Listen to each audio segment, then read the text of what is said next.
Le cas du titre « Le mot chien peut-il mordre ?» ou le territoire et la lumière.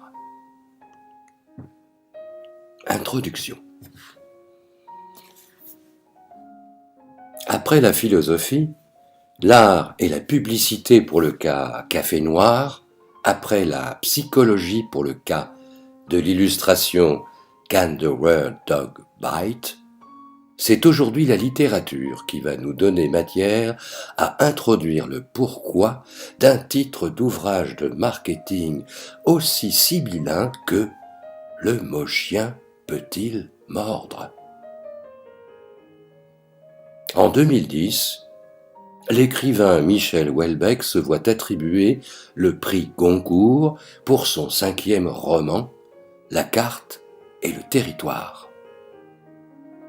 Le personnage principal, un certain Jed Martin, est artiste et consacre sa vie à décortiquer ce que l'on nomme en psychologie sociale les représentations du monde, représentations qui gouvernent ses semblables, les êtres humains.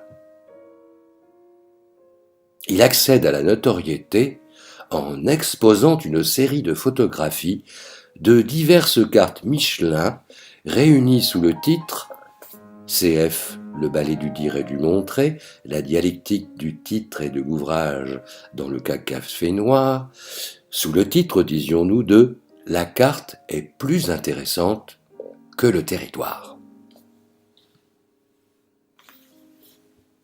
Coïncidence amusante, cette même analogie, les cartes Michelin, est utilisée par l'auteur depuis fort longtemps afin d'illustrer la dialectique de la carte et du territoire, et plus particulièrement aller savoir pourquoi les différentes cartes à la disposition du Pékin pour circuler en forêt de Rambouillet. Une carte routière sera de peu d'utilité à un randonneur pédestre harnaché de son sac. Réciproquement, la carte des balades et escapades laissera de marbre l'automobiliste pressé. Regardons le secteur de Saint-Léger en Yvelines, selon la carte de randonnée, tout d'abord, puis selon la carte routière. Il s'agit de la même forêt de Rambouillet. Le territoire est le même. Ces deux cartes sont pourtant bien différentes. Elles proposent deux représentations du monde. La forêt de Rambouillet, qui n'ont que peu de points communs. La première n'est pas meilleure, ni plus fidèle que la seconde. Elle est tout simplement différente. Elle répond à un usage différent. Elle adresse une autre cible. D'un côté, les randonneurs, de l'autre côté, les conducteurs d'automobiles. Que nous apprend cet exemple sur le titre « Le mot chien peut-il mordre ?» Bien, l'une des principales missions du marketing de conception est d'établir des cartes mentales qui représentent le territoire. Il reste ici l'offre et sa suite, communication, identité visuelle, etc. L'une des cartes mentales à tracer est celle du concept marketing, usuellement précédée de son consumer insight, lorsqu'il ne s'agit pas de marketing de projection. Insight et concept peuvent alors se noter high concept, expression mnémotechnique à même de faciliter le souvenir du lien étroit qui unit ces deux éléments.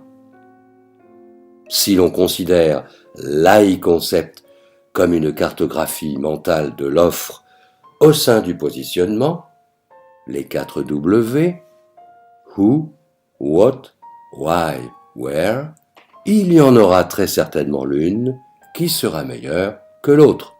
Et il y aura un high concept plus performant, plus efficace en fonction de la cible visée. Automobiliste, ou randonneurs, dans notre exemple ci-dessus cité. Ceci posé, carte et territoire, offre et concept, nous ne voyons pas de meilleure approche pour expliciter ces binômes de sens que de proposer au mordu auditeur l'avant-propos de l'ouvrage Le mot chien peut-il mordre, avant-propos dont l'objet est notamment et précisément d'éclairer le choix de ce titre. Allons-y. En 1459, naissait à Venise la Mappa Mundi du moine Camaldule, Fra Mauro. Réalisée sur un parchemin circulaire d'environ 2 mètres de diamètre, elle fut envoyée à son commanditaire, le roi Alphonse V de Portugal, tout affairé à la mise en œuvre de la récente exploration du monde dans laquelle se lançaient les Européens après la chute de Constantinople, cette catastrophe qui interdit désormais le commerce avec l'Inde et Cathay, Chine, par voie terrestre, dont la célèbre route de la soie. Merveilleuse cartographie des connaissances de l'époque, compilation des savoirs venus des 4 coins de l'Europe et de l'Asie, ravissante érudition, à laquelle manque pourtant un petit quelque chose, le Nouveau Monde, les Amériques. Une carte n'est pas le territoire, nous enseigne Alfred Korzybski, le concepteur de la logique non-A, la logique non aristotélicienne. À l'évidence, la carte de Fra Mauro n'est pas le territoire, la terre. À l'évidence, il y manque le Nouveau Monde, et pourtant chacun à l'époque se montre fort satisfait de cette remarquable carte. L'Europe et l'Afrique y figurent, l'Asie y figure. Mais point de Nouveau Monde. Le Nouveau Monde existe, il est sur le territoire, mais pas sur les cartes, ces représentations géographiques du territoire. Nos représentations et structurations mentales sont aussi des cartes qui nous rendent intelligible le continu, dénué de sens qu'est le réel, mais qui ne le représentent pas en miroir, à l'identique. Le réel est son double, nous pointe le philosophe Clément Rosset. Un réel reflété dans un miroir, déformant nos représentations mentales.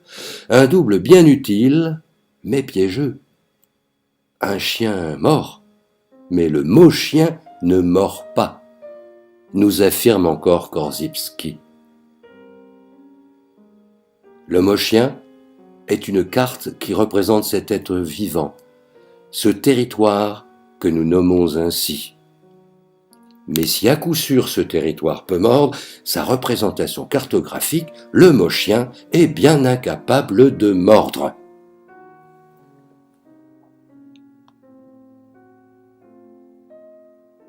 Il existe pourtant un autre plan de pensée où l'affirmation de Korzybski perd de son mordant. Fiat lux et lux fuit. Peut-on lire dans la Bible que la lumière soit et la lumière fut? Sans autre action que le verbe, une succession de mots. Les mots pourraient-ils alors créer du réel par l'action de leur seule profération? Sur un autre plan de pensée que celui de la carte et du territoire, le mot chien pourrait-il désormais mordre? Ouah, les mordus.